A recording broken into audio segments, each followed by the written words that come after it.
And you might like, wow, I know that screen. We were on that screen already. But yeah.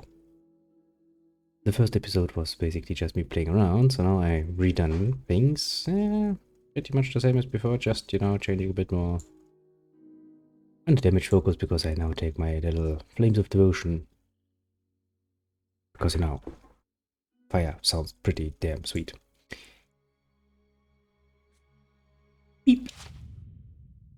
So this is going to be on you Friday entertainment, which means I will change a few things around. Well, basically the last time I was just checking out if this game actually is going to be, you know, entertaining enough for my personal interest. Ah, well, also this will require me to read quite a lot, wouldn't you say? That's the one disadvantage I have here. Now first, I want the sound levels to be somewhat more... Yeah, like this. This sounds nice. Now then. Excuse me, I needed something to drink before I started reading this.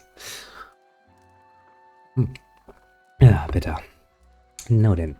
The current master finishes addressing the group. Yes, bushy red mustache. Oh, a mustache man. That's nice. And Sigil's quivering as before emphasis. Everybody stays close to the wagons, got it? Stay out of the woods, and beasts take you if you were planning a stroll through those ruins up there. He nods towards the loamy black mass on the hillside. Yeah, I can't see that yet. The game is like, no. See some green stone up here. There's probably a thing behind that. Whole area's crawling with hut-dwelling types who would be happy to stick an axe in you for trespassing. So mind that you don't track mud on their sacred blazing rocks. I hear that Americans do like also to stick metal things in people for trespassing on their territory, but I don't know, what sort of ethnic group would use X then? Nope, I guess those who haven't invented guns yet. Yeah, blazing rocks, important, I know. Put, and in the morning we'll get the path cleared. Gilded Vale's less than a day out. Understood? At last, the Carol Master turns to you, frowning as he looks you over. Alright, I'm sick at this point, aren't I? Look at me sick. Touch of the rumbling rot, could be. There's that a sounds beetle horrible. Here carries it. Just saying. You'll be fine once it passes your innards. Unless you don't drink water, course. Which case you'll be dead in a day. That sounds somewhat worrying, actually, now that I think about it. Also, rumbling rot, eh? That's a nice sickness we've got there. There's a berry grows in these parts, small and pink, called a springberry. About the size of a fingernail. Give you cramps if you eat it, but the frontiersmen make a tea from it. Calms the insides. Should get you through the night. You might check around, see if you can find some. Meanwhile, I'll see if we can scare you up some water. It's kind of like, you know, some grandma tea.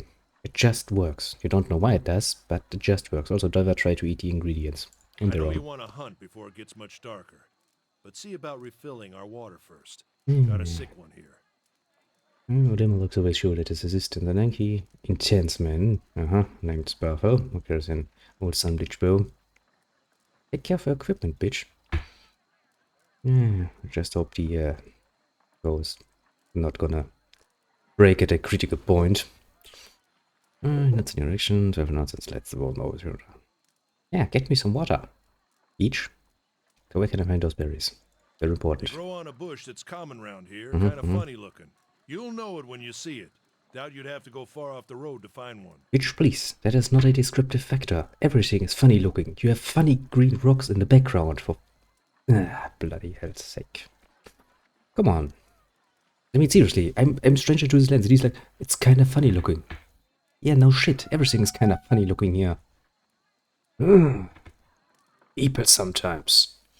Makes me want to strangle them.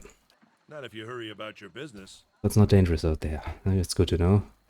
And not if the weather holds up. There's concern in his tone, but he does not deliberate. Well. We're a bit afraid of the weather, eh? You're on the farmer's side of things there. I remember grandparents were pretty scared of the weather sometimes. Didn't stop them from doing their jobs, you know. Money to be made selling their knickknacks in Defiance Bay, if you don't mind getting stuck with Glonfoth and arrows now and again. They didn't build them, but I'll be the effigy if they don't watch them like a mother bear. Well, you don't technically need to build ruins, so... I mean, you don't build ruins, mind you. You build something, and then somebody else comes along and is like, this is nice. Let's protect it. Like the freaking pyramids. It's not like we actually built those, you know, any time recent. It's, we do like to, you know, keep them somewhat protected from people stealing all the stuff. Although there was quite a bit of course, all the ones mercantile around here interest have in been this. ransacked 10 times over. Got nothing left worth half a pawn, so I hear. Yes, with a wink. So I hear. Wink, wink. You don't know. Maybe I should check that out. I am, after all, quite the mercenary soul. Oh, who did build these ruins Got then? different names for them. Settlers called them Ingwithans. Nobody that liked them enough to stop them becoming ruins, tell you that much. Yeah, you'd be surprised. People just die. Whole folks just, you know, disappearing and leaving stuff behind. It's not that uncommon. So, what kind of weather do we get out here? This time of year, rain mostly. Sounds precious. Wind. But there's a different kind of wind out here time to time. Yo, Kitty, I can see that you're awake. You're not supposed to be awake. The ether, the spirit's path. Bloody hell, that's gonna be interesting then. Never care to. So don't mind any, but you know, unprovoked screaming in the background. Yes, Kitty, I can see that you're awake. You're not supposed to be awake. No. That Kitty.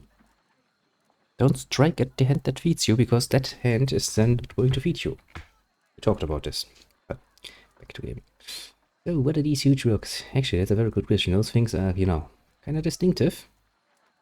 They don't got Adra where you come from? No.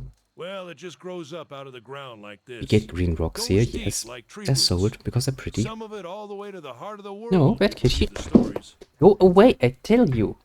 I swear to God, I'm gonna sell you to somebody who's done horrible things to you if you continue. Wrapped up. It's more It's not like your a shell time. than a proper rock. No, it's not your time. Easier to work if you're a mason. Got all kinds of strange properties. Seems to have some kind of life of its own. Would it should really be easier to work than a rock? Luster. Folks think it probably grew at one point or another, but not these days. Interesting. The soul butchers in Defiance Bay use it for different things. I've heard tell it can hold a Soul butchers, you say? That sounds interesting. Got enough to worry about without seeing something like that. One has to like fantasy worlds, don't they? Still, I prefer the classical fantasy world. Still, lots of times over any sci-fi setting. I don't think I will ever get that of that. Hold on. Take someone with you. Yay! I know you're not some helpless tenderfoot. Not like most of this lot. You drop dead, I don't want to be looking for the body. Got a schedule to keep. Would you even look for the body, or would you be just, somebody disappeared, but you know, I've got my payment, so screw you. Scans over the travelers. Twisting his eyes at length on a sturdy, armor-clad woman who spent the journey's night sleeping on uneven ground without blanket or pillow. Sounds very uncomfortable. Why would you? I mean, can't you just use pretty much anything? Even some, I don't even know, pretty much anything as a blanket. Why would you sleep without one? And a pillow, I mean, I guess not necessarily, but at least a sleeping bag or something. Kalisha. Kalisha! Well, the woman apparently looks up on her own time. Seems not too impressed with her. It's the guy who basically, probably hired her. She needs to find some progress. Watch that she doesn't drop dead. No promises. Oh, don't worry, I promise. I'm the protagonist here. What kind of guide says something like that? Young kind you can apparently afford. Kind you can afford. Well, yeah, good point you make. Don't listen to her, you're in good hands. And I pay too well, if anything. Can't comment on that, my friend. You haven't paid me yet. Off with you. Hayden should have supplies. See that you're equipped before you head out. We're in harsh country. Get your berries and hurry back. And if you get so much as a tickle of wind, you drop everything and you run. Something in the air tonight. If it's a Beawick, we'll shelter in the ruins. Hut dwellers be damned. That's all nice and dandy. Let me reiterate my point. I'm a stranger to these lands. I have no idea what sort of wind I'm supposed to look out for. How the hell am I supposed to identify that? Yeah, maybe a bit more flesh of if you feel like the wind is trying to eat your soul. That's a good sign to run. You'll know when it happens. It's probably here. The implication here. Well, Yay, tutorials. Yay, more tutorials. Yay. I'm gonna learn that on my own. I'm here.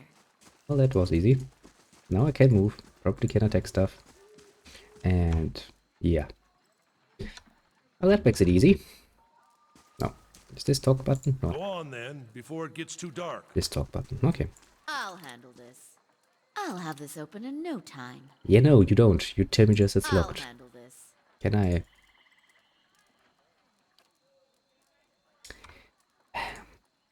Bloody hell, all the way. Since the good old times of Baldur's Gate, people have apparently forgotten that there's a very easy way to open a bloody chest. You take your fucking sword, ram it in there, maybe you use your feet and, you know, to leverage a bit in there, and then you just use it like a fucking lever.